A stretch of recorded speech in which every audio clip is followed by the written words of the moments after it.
მოგესალმებით, მე ვარ საშა კალანტაროვი, პლასტიკური და რეკონსტრუქციული ქირურგი. დღეს ვისაუბრებ ძალიან საინტერესო თემაზე და შევეცდები ვიპასუხო ხშირად დასმულ შეკითხვებზე.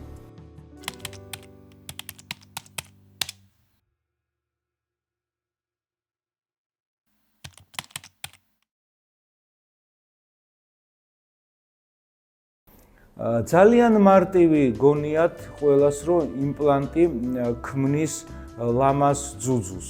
იმპლანტის ფუნქცია არის მოცულობის შევსება. ეს შეიძლება იყოს დამატებითი მოცულობა, როგორც წინაზე აღვნიშნეთ, ყველაზე მარტივი აუგმენტაციური მამოპლასტიკა, როცა ქალბატონს აქვს ლამაზი ძუძუ, მაგრამ პატარა ზომის და სურვილი გვაქვს ზომის მომატება. ეს არის ყველაზე მარტივი შემთხვევა. ამ ვარიანტში იმპლანტის ფუნქცია არის მარტო მოცულობის შევსება. მაგრამ ძირითად შემთხვევებში, როცა ემატება ამ ოპერაციას ან ძუძუს აწევა, ან ძუძუს დაპატარავება ზომაში, იმპლანტი მარტო შემავსებლის ფუნქციას კი არ არსებობს, არა აქვს შემავსებლის ფუნქცია. იმპლანტი ასრულებს ფორმის შენარჩუნების ფუნქციას და გვაძლევს მდგრად და დროში გაწელილ შედეგს.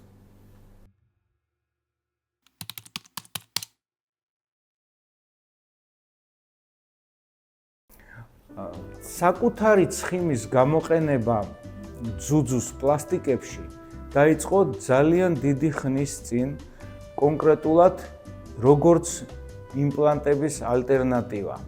იმიტომ რომ ექიმების სურვილი იყო, რომ მაქსიმალურად შეამცირონ უცხო სხეულის, ეგრეთ წოდებული იმპლანტის კონტაქტი ძუძუს სხეულთან, მაგრამ საბოლოოდ დღეს ისე გამოვიდა, რომ იმპლანტების ტექნოლოგია განვითარდა ისე, რომ მაინც პირველ ადგილზე ძუძუს ოპერაციებში არის იმპლანტი და საკუთარი ცხიმის გადანერგვა მაინც იკავებს მეორე ადგილას და ვერ უწევს კონკურენციას იმპლანტებს.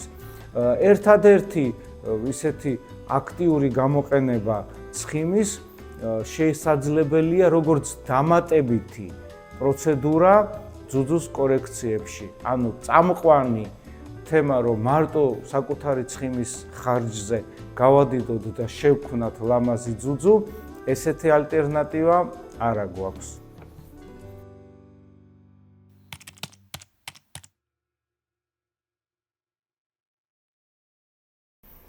ეს არის ძალიან საინტერესო შემთხვევა, ძალიან საინტერესო შეკითხვა.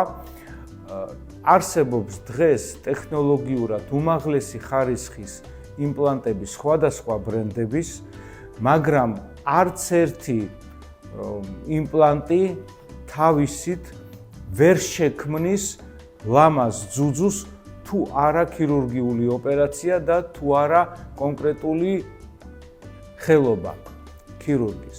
აქედან გამომდინარე, აქ დგას რამოდენიმე საკითხი. რა არის აუცილებელი იმისთვის, რომ პაციენტმა მიიღოს მშვენიერი შედეგი და იყოს ბედნიერი? პირველი, სწორი შერჩევა იმპლანტის, ანუ გულისხმობთ ზომა, ფორმა. მეორე, სწორი შერჩევა ოპერაციის მიდგომის, ანუ საიდან იქნება ეს იმპლანტი ჩაყენებული და რომელ სივრცეში. და მესამე, მარტო იმპლანტაცია არის გასაკეთებელი კონკრეტულ შემთხვევაში თუ იმპლანტაცია პლუს აწევა. აქედან ჩანს, რომ მარტო იმპლანტი არ არის აქ წამყვანი, ყოველთვის არის ეგრეთ წოდებული ტანდემი. კარგი იმპლანტი, სწორედ შერჩეული და კარგად შესრულებული ქირურგიული ოპერაცია.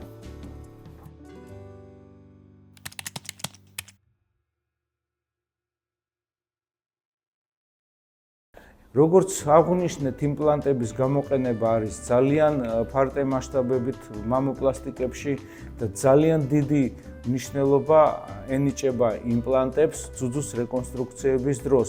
ოღონდ ძუძუს რეკონსტრუქცია შეუძლებელია მარტო იმპლანტით, ეს არის რთული და დროში გაწელილი პროცესი შეიცავს რამოდენიმე ოპერაციას, რამოდენიმე ტექნოლოგიური მიდგომები არსებობს, მაგრამ ამ ისევ რთულ პროცესში იმპლანტს აქვს ძალიან დიდი მნიშვნელობა. იმპლანტი აქაც მუშაობს მშვენივრად, გვაძლევს იმის საშუალებას, რომ ნებისმიერი ონკოლოგიური მასტექტომიის შემდეგ ქალბატონს ჰქონდეს ნატურალური ბუნებრივი მკერდი.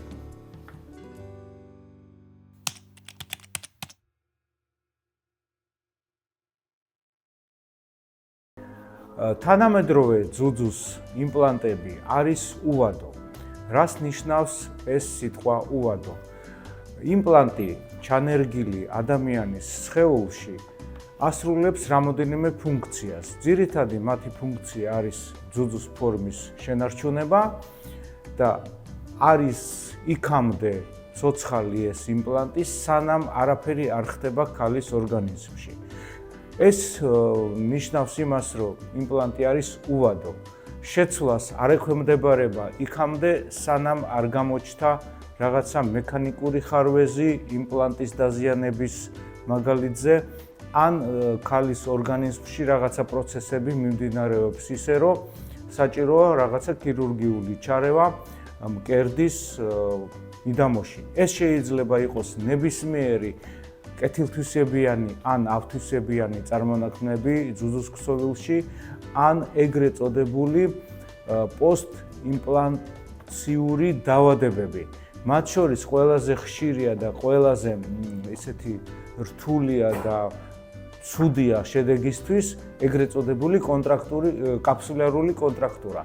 კაფსულარული კონტრაქტურა შეიძლება განვითარდეს ნებისმიერ იმპლანტის გარშემო, ნებისმიერი ოპერაციის შემდეგ ძუძუზე და ნებისმიერ ორგანიზმში. სამწუხაროდ დღეს მისი მიზეზი სამედიცინო სფეროში უცნობია, არის სავარაუდო რამოდენიმე რისკ ფაქტორი, რომელსაც ჩვენ ყოველთვის ვერიდებით და ვფიქრობთ, რომ სამომავლოდ მაგასაც ამ პრობლემასაც მოვაგვარებთ. ანუ დავიმახსოვროთ ეგეთი რაღაცა, რომ ძუძუს იმპლანტი არის უვადო, არ ექვემდებარება სტანდარტულ შეცვლას, ანუ არის მითი საზოგადოებაში, რომ 3, 4, 5, 8 წელიწადში აუცილებლად იმპლანტი იქნება შესაძლებელი, ესე არ არის. იმპლანტი გახდება შესაძლებელი მარტო იმ შემთხვევაში, როცა ამისთვის არსებობს სამედიცინო ჩვენება.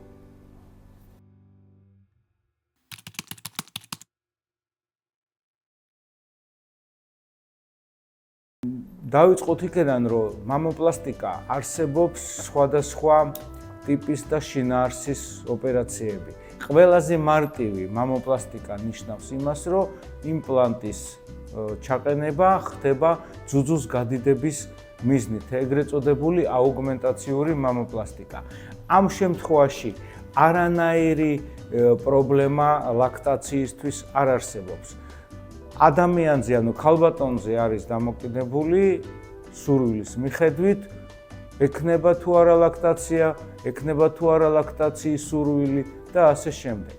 რაც შეეხება რთულ ოპერაციებს, რთულ მამოპლასტიკას, რაც გულისხმობს ძუძუს დაპატარებობას ან ძუძუს აწევას იმპლანტის გამოყენებით, ამ შემთხვევაში არსებობს სხვადასხვა ტექნოლოგიები, სხვადასხვა ვერსიები ოპერაციის და არის სიტუაციები, როცა ლაქტაცია არ არის რეკომენდირებული ოპერაციის შემდეგ, ან პირიქით არანაირ პრობლემას არ წარმოადგენს. ყველა ესეთი შემთხვევა უნდა განიხილოს ინდივიდუალურად პაციენტთან საუბრის დროს და თვითონ პაციენტის არჩევის სურვილის მიხედვით შეიძლება ავარჩიოთ ეს თუ ის მეთოდი, რომელიც ხელს არ შეუცვლის პოსტოპერაციულ ლაქტაციას.